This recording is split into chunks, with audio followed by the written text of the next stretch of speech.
In the summer of 1966, in a remote corner of Brazil, two men were found dead under strange and inexplicable circumstances. The story of their deaths has puzzled investigators, ufologists, and conspiracy theorists for decades. Was it an experiment gone wrong? Or something far more unexplainable? The case remains open, with more questions than answers.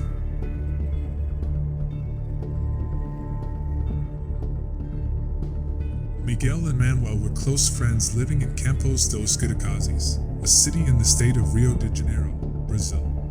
Together, they ran a small home-based TV repair shop. Miguel was married to Elsa Gomes, while Manuel was married to Neli da Cruz. Both men had attended electronic courses in São Paulo, and Miguel had also completed a correspondence course in electronics from national schools in Los Angeles in 1951. He also had connections with other technical institutions in the United States, such as the Hollywood Radio and Television Institute in California. On August 17, 1966, two electronics repairmen from Campos dos Goytacazes, Miguel and Manuel, left town, claiming they were going to buy work supplies and a car. They were said to have the money for a vehicle with them. The men later stopped at a bar to get a bottle of water, where the bartender recalled that Miguel appeared in a hurry, frequently checking his watch. That was the last time anyone saw of them alive. 3 days later, Jorge discovered the bodies of the two men on Bintan Hill in Rio de Janeiro. He immediately alerted the police, who launched an investigation. They traced the men's last known movements and found several items that marked their final moments. Both men were dressed in suits and waterproof coats, wearing lead-eye masks designed to protect against radiation. Along with the masks, there was an empty water bottle, 2 towels, and a notebook. The notebook contained a few cryptic notes in Portuguese, which only deepened the mystery. As the police began their investigation, they traced the men's last known movements and pieced together their final hours. What could have driven these two men, respected for their expertise in electronics, to embark on such an unusual and deadly journey? The lead mass case. The investigation begins. When the investigation began, it was revealed that both men had been involved in some kind of experiment. August 16, 1966. It was a seemingly ordinary day when Manuel and Miguel set out on a journey that would soon become one of Brazil's most mysterious cases. Manuel tells his wife that he and Miguel are going to São Paulo to buy a used car and some electronic components for the shop. He even packs a large sum of money, Brazilian cruzeiros. He then carefully places 2 folded towels inside another package. With everything packed, he bids farewell and steps out. Outside, Miguel is already waiting. As they prepare to leave, a friend approaches them with a request. "Since you're heading to São Paulo, can you bring me a few things?" The pair agrees, accepting some additional money from their friend. Their departure seems normal. No signs of the enigma that would soon unfold. At the bus station, Manuel and Miguel prepare to embark on their journey. Their friend, Eligio, has offered them a ride, making sure they get there on time. Eligio asks them, "Are you sure you've got everything?" The plan, as far as anyone knew, was to head to São Paulo. But something was off. As they walk toward the boarding area, they spot Elcio, a familiar face, standing near the buses. Elcio, another acquaintance, is already at the station. Their encounter seems casual, but what was said between them remains unknown. Manuel and Miguel check their tickets, seats 25 and 26. They hand their luggage to the bus attendant and step onto the bus. Yet, their destination was not São Paulo as they had claimed. Instead, they were bound for Niterói, a city across the bay from Rio de Janeiro. Instead of heading straight to their next destination, Manuel and Miguel make a stop at Fluscop, an electronics store on Alberto Vieira Street, number 13. Behind the counter, the store owner recognizes them immediately. They had seen each other just 4 days earlier in Campos. He asks, "What can I help you with?" Manuel reaches into his pocket and pulls out a crumpled magazine page, showing it to Hernani. The picture he shows is a magazine advertisement for an AM/FM frequency generator. priced at over 1 million cruzeros. Miguel says, "We're looking for some Phillips components." It was a strange request. Manuel and Miguel were experienced technicians. They should have known these components weren't typically found in Niterói. Upon leaving, Miguel and Manuel invite Hernani to go with them to São Paulo so they can try finding the components there. But Hernani declines the offer. Leaving Fluscop empty-handed, Manuel and Miguel continue on their way. Witnesses describe them as calm, focused. But something changes.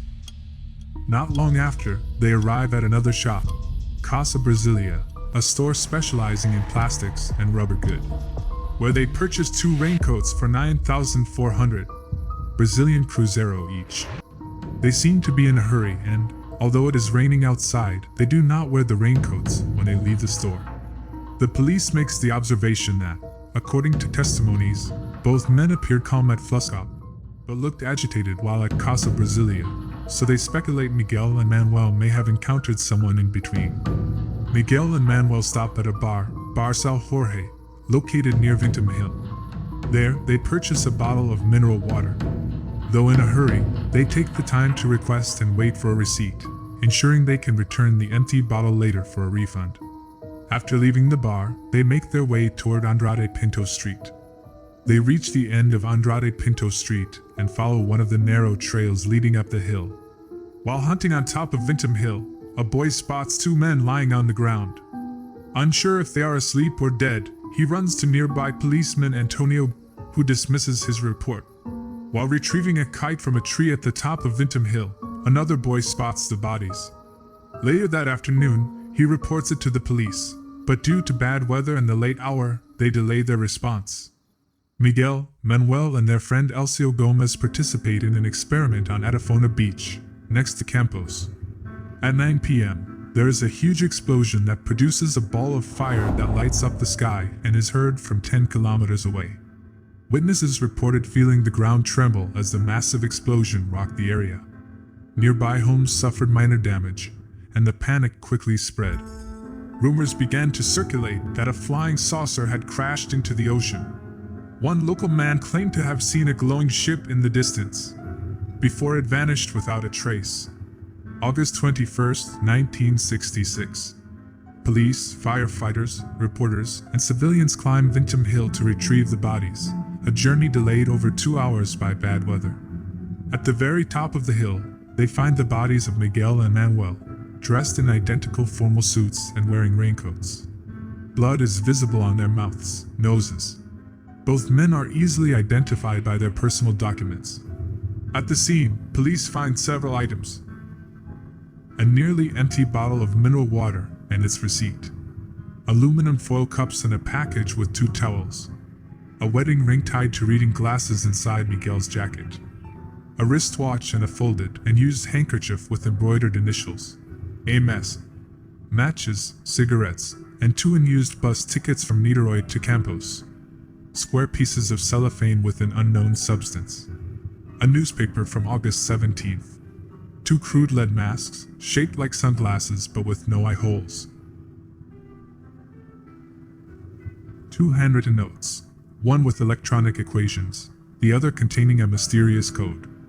Among the scattered evidence, a single handwritten note stands out, its cryptic message raising more questions than answers. Be at the specified place. 6:30, ingest capsules. After the effect. Protect metals. Wait for a signal. Mask. A chilling set of instructions. Another handwritten note emerges, detailing a strange regimen, one that hints at preparation for something unknown. Sunday, 1 capsule after meal. Monday, 1 capsule in the morning while fasting. Tuesday, 1 capsule after meal. Wednesday, 1 capsule when lying down. The instruction, 1 capsule when lying down, aligns with their fate on the hilltop, suggesting their preparation began on Sunday, August 14th. On Sunday, August 14th, another note simply reads, by a 500-meter thread rope. Though no clear image exists, it was documented in Manchete magazine. The investigation, led by Chief Jose, begins. The bodies are sent to the coroner's office. But due to a high-profile case, the overworked staff rushed the process. With the coroner absent, an assistant handles the autopsy prep, removing the internal organs, a breach of protocol. No signs of violence or injury are reported. On August 22, 1966, Miguel's brother, Herval, goes to the coroner's office in Niterói to claim the bodies. August 24, 1966. Miguel and Manuel are buried at Caja Cemetery, in Campos. A reporter visiting the Niterói coroner's office uncovers a shocking truth. Miguel and Manuel's organs were discarded without testing. Left on a shelf for days, they had deteriorated beyond use. Worse yet, the office lacked the necessary reagents for proper analysis. After the case makes the news, Griselda and her husband report their sighting of strange lights over Vintum Hill. More witnesses come forward with similar stories. At Niterói, police questions Carlos and Luisa, a couple living in a house 200 meters distant from the site where the men were found dead. The police finds a large amount of images and statues of saints in the house. Carlos testifies that he has no relation to spiritualism and its practices. August 25th. After examining the lead masks together with some policemen and journalists, Chief Officer Jose suffers an allergy crisis, giving him red spots all over his body. August 26, 1966. Since the first autopsy report failed to identify the cause of death, the investigators asked another expert, Dr. Alberto Ferret, to review the report. The cause of death still remains unknown.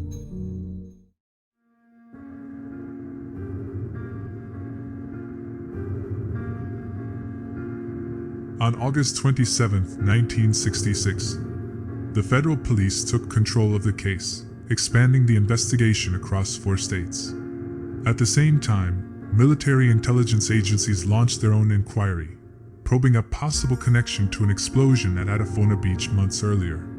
Chief Jose traveled to Campos, determined to uncover details about Miguel and Manuel's past, while Elsa Gomes, an acquaintance of the two men, was arrested and brought to Niterói for questioning.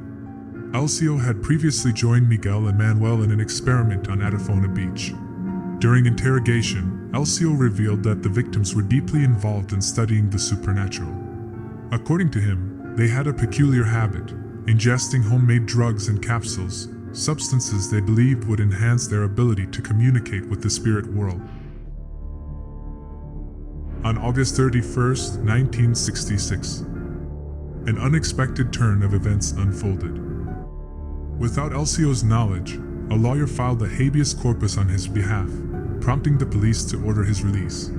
The following day, September 1st, Chief Jose was promoted and stepped away from the case. His successor, Jose Silva, was set to take over at a later date. In the meantime, the investigation fell into the hands of Officer Idavam, the very man who had brought Elsa to Niterói for questioning. As the inquiry continued, Elsa provided an alibi for the afternoon of August 17th. He produced a receipt from an auto store in Campos, nearly 400 kilometers from Niterói, proving he had been there on the day Miguel and Manuel died. Later that evening, at the presumed time of their deaths, neighbors recalled seeing him outside his house, working on his car. Determined to gather more information, Herval later visited the coroner's office in Niterói to collect the death certificates. The document confirmed what many had feared. Due to the advanced state of decomposition, the cause of death could not be determined. But another revelation cast further doubt on the investigation. The first autopsy report contained a glaring inconsistency. The name of Specialist Sebastio had been erased and replaced with that of Gianni. This alteration sparked speculation that Sebastio may have disagreed with the official findings and had his name removed from the report.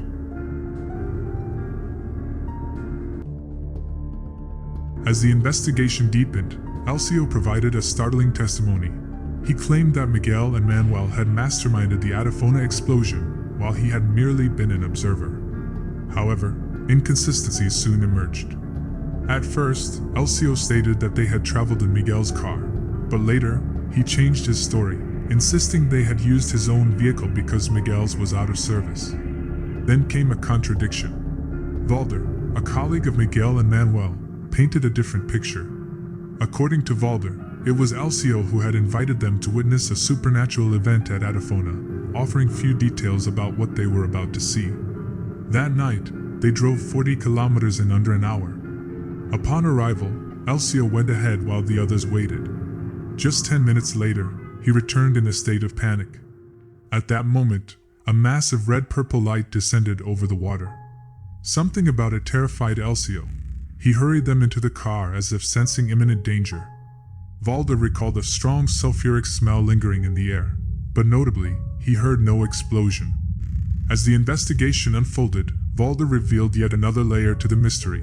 Elcio was a devoted spiritualist, claiming to channel spirits. Sometimes he spoke as Dr. Paulo, other times as Dr. Samuel.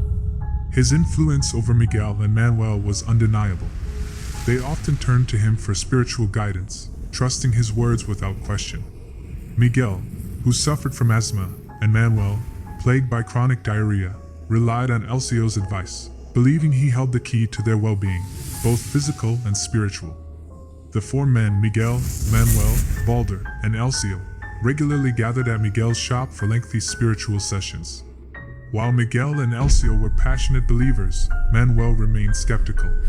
But something changed in the days leading up to August 17th. Manuel remarked, "I'm going to witness a final experiment." As the investigation deepened, police uncovered a startling pattern. Miguel and Manuel had conducted similar experiments in multiple cities. Their activities had even drawn the attention of the military, raising security concerns. Manuel's wife, Neli, provided another crucial detail. She confirmed that both men had taken part in the Atafona experiment. The day before traveling to Niterói, they had crafted the lead masks themselves, fashioning them from a lead pipe. A search of Manuel's house revealed more evidence. Police found cut-out lead fragments that perfectly matched the nose holes of the masks, along with additional lead masks stored at their shop. Then, there was the instruction note. The handwriting belonged to Miguel, but something felt off. The phrasing, particularly the mention of ingesting capsules, seemed unusual for him. It suggested he may have been following dictated instructions, possibly from someone with medical knowledge. The Army's Engineering Institute conducted a thorough analysis of the lead masks, confirming they contained no traces of radioactive material. The test had been requested due to the mysterious nature of Miguel and Manuel's experiment, but it offered no new leads. Meanwhile, the suicide pact theory was dismissed early in the investigation. Several inconsistencies made it unlikely. There was no clear motive, and then there was the water bottle receipt. If they never intended to return, why would they have bothered asking for a refund? Another possibility gained traction. A scientific experiment gone wrong. As police retraced Miguel and Manuel's journey, they uncovered a 21-minute gap in their travel time, an unexplained window before they arrived at Fluscop. Investigators speculated that they may have made a secret stop, possibly to meet someone. One location along their route drew attention, a spiritualist center known as Sepi. Suspicion lingered, but no concrete proof ever emerged. As the investigation pressed on, a new witness came forward with an intriguing account. On the evening of August 17th, just as darkness began to settle, she recalled seeing a jeep heading up Vintum Hill. Inside were 5 men, Miguel and Manuel, perhaps, but who were the others? Police launched a search for the woman, hoping her testimony would unlock new clues. Meanwhile, investigators managed to decode one of the cryptic notes found at the scene. It contained electronic valve codes for analog televisions.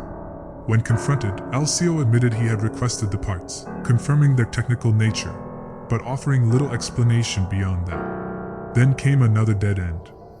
A new contradiction emerged, this time concerning Miguel's wristwatch. His family was adamant it had been left at home, but police claimed otherwise, insisting they had found one on his body. Witnesses recalled seeing Miguel at the bar before heading up the hill, frequently checking his watch, as if he were in a hurry. Then, a chilling parallel surfaced. A local resident told police of an eerily similar case from 1962. A TV technician named Hermes, who had supposedly worked alongside a Frenchman, was found dead at the top of Cruzeiro Hill, another peak in Niterói. The most unsettling detail? A lead mask lay beside his body. The link remained unverified, and no official records of the earlier case could be found. Yet the similarities were impossible to ignore. Police traced the men's movements in the days leading up to their deaths. On August 15th, Miguel and Manuel had taken the same bus route to Niterói, but were forced to return to Campos when Manuel suddenly fell ill. Then, on August 17th, at the exact same bus stop, Manuel became sick again. This time, however, he pressed on. The long-awaited toxicology report was released, but something was wrong. Reporters soon uncovered that the victim's organs had been discarded before any tests were conducted. The report was, in all likelihood, a forgery. Officer Idavan made a grim admission. He had been pressured to close the case. Higher authorities had intervened, and there was nothing he could do. In 1967, dissatisfied with the investigation's inconclusive findings, the Justice Department ordered an exhumation. On August 25th, forensic expert Sebastio examined the remains, only to make a troubling discovery. The bodies had been excessively embalmed with formaldehyde, rendering toxicology tests impossible. Formaldehyde, a colorless, flammable gas, is commonly used in manufacturing, household products, and as a preservative in medical and funeral industries. But its presence in this case raised more questions than answers. If Miguel and Manuel had been working with radio transmissions, or even conducting a spiritual experiment, how did formaldehyde factor in? Was it a crucial element of their work, or part of a larger cover-up? By early 1968, tissue and bone samples from the exhumation were sent to the Institute of Atomic Energy in São Paulo for further analysis. The results were lost in the mail, delaying the investigation. When the report finally arrived, local forensic experts struggled to make sense of it. With the help of atomic specialists, they eventually confirmed that all measured elements were within normal ranges, offering no new clues. Then, in September 1968, a startling new development reignited speculation. Photographer awry captured an image of a bright, silver object hovering over Vinton Hill. The mysterious craft remained motionless for minutes before suddenly speeding away. Many locals also reported seeing an unusual light in the sky that night. Was it merely a coincidence? Or did it hint at something far more extraordinary? The bizarre deaths in the lead mask's case, and the chilling mass suicide of the Heaven's Gate cult. In June of 1969, a small, long-overlooked clue emerged, a crumpled piece of paper found near the bodies, bearing a single word, Banzai. On the surface, a simple Japanese greeting, but investigators believed it might mean something more. The word was reportedly used by a cult of Japanese origin operating in Niterói, known for chanting it during their rituals. For a brief moment, there was hope. Perhaps this was the missing thread that could unravel the mystery. But after tracking down and questioning members of the group, that hope quickly faded. No connection could be proven. Once again, the case slipped back into silence, the mystery more tangled than ever. It's clear that Miguel and Manuel were deeply immersed in spiritualism, and they believed they were on the brink of an extraordinary experiment in Niterói. They had received instructions from a third party and made careful preparations. If they truly embraced the cosmic philosophies found in the writings of Ramidus, it's possible they believed they were about to communicate with, or even meet, beings from another planet.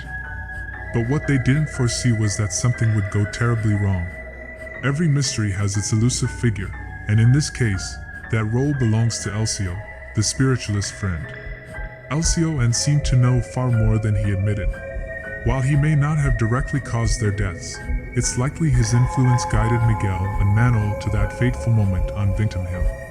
Whether by fear, guilt, or something else, Elcio chose silence, withholding key information from investigators. But perhaps the greatest failure in this case was forensic, not spiritual. No proper toxicological analysis was ever conducted. Without it, the cause of death remained a mystery. For years, people assumed a toxicology report had been done and had found nothing. This only fueled speculation that what killed the two men wasn't from this world at all. Some believe a UFO plays a role in this strange story, but there's a problem with that theory. Griselda and her husband claimed they saw an object hovering above Vinton Hill, but their account only surfaced after news of the bodies broke. Had it been the other way around, if Griselda had reported a UFO first, and only then the bodies were discovered directly beneath where it was seen, it would have been a far more compelling piece of evidence. Instead, the timing cast doubt, leaving the UFO angle feeling more like a retrofitted explanation than a credible lead. One detail about the scene never quite adds up. Miguel and Manuel were found lying on their backs, carefully arranged on a bed of freshly cut leaves. All signs suggest they followed instructions to the letter, taking the capsules, donning their lead masks, and lying down willingly. But if poison was involved, where was the struggle? Wouldn't at least one of them have reacted, tried to get up, call for help, or even just flinch in pain? And how could both men have been affected so simultaneously that neither moved or tried to help the other? Detective Salo once suspected the capsules may have contained curare, a powerful toxin that causes total muscle paralysis, and, in large enough doses, death by asphyxiation. But curare only works if it enters the bloodstream. When ingested, it's harmless.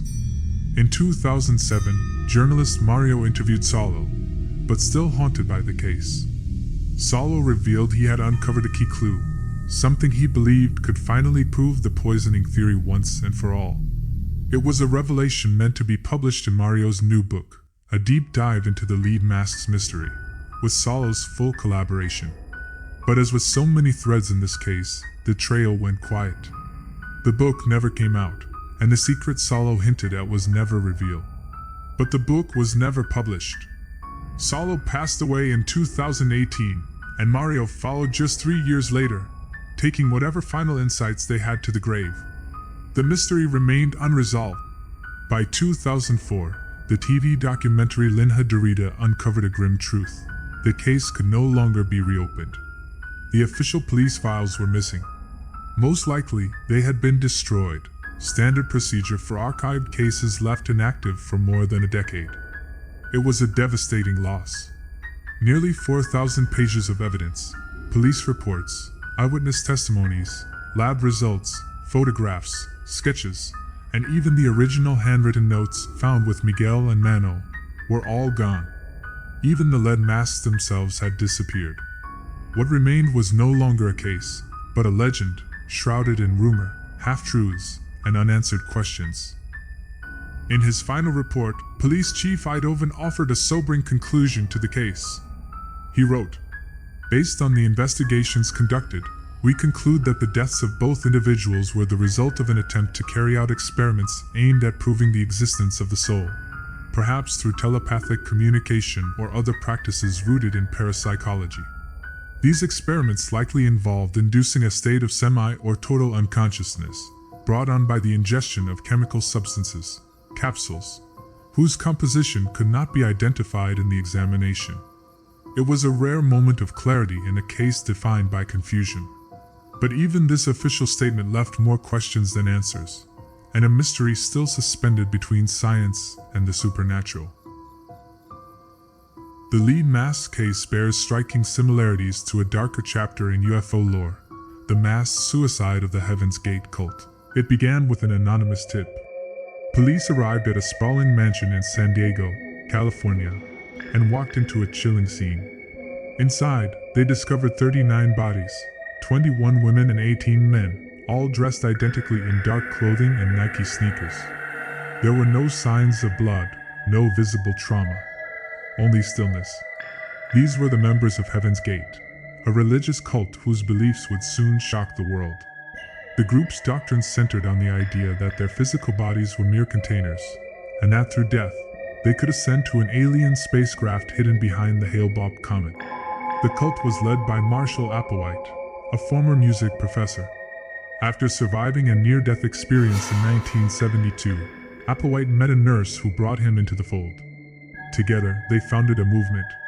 In 1975, Applewhite and his partner convinced a group of 20 people in Oregon to leave behind their families, their lives, and everything they knew, to await salvation in the form of an extraterrestrial rescue in eastern Colorado. For a time, the cult vanished from public view. But in the early 1990s, Applewhite returned to the spotlight, recruiting a new generation of followers. The 1995 discovery of the Hale-Bopp comet reignited his prophecy. He declared that behind the comet was a spaceship, cloaked from human eyes, and destined to take them to the kingdom of heaven. In October 1996, Applewhite rented a mansion, telling the owner that his group consisted of Christian-based angels. He preached sexual abstinence, and in a shocking display of devotion, several male members underwent voluntary castration to remain pure. Then, in March 1997, as the comet reached its closest point to Earth in a celestial display that captivated millions, the Heaven's Gate cult made their final move. Their goal: to leave behind the human world and pass through Heaven's Gate. In March 1997, they committed suicide by overdose, believing they were transferring their consciousness to the spacecraft. Like Miguel and Manuel, the two Brazilian men found dead in the lead mask's case, they were dressed identically, though in black t-shirts, sweatpants, and suits and raincoats, and each had a square cloth covering their face. Beyond the surface details, the lead mask's case reveals a strange duality of belief, a fusion of mystical ideas like telepathy and spirit communication with UFOs. Miguel and Manuel seemed to believe they were preparing for contact with otherworldly beings, possibly even traveling beyond the physical realm. And yet, they still relied on earthly tools, lead masks, written instructions, and chemical capsules. It raises an odd contradiction. If their goal was to reach a higher spiritual plane or make contact as disembodied consciousness, why the need for physical preparations? Why would non-corporeal beings require masks, or for that matter, transportation at all? In trying to bridge the metaphysical and the material, they may have stepped into something they couldn't fully understand. Did Miguel and Manuel die as part of a failed spiritual experiment, or were they led there by someone with darker intentions? Who gave them the instructions, and why did they trust them so completely? Was Elcio hiding more than he admitted? And what about the missing evidence? Nearly 4,000 pages of reports, gone forever. Was it negligence, or something more deliberate? The answers may have been buried long ago, but the questions still echo.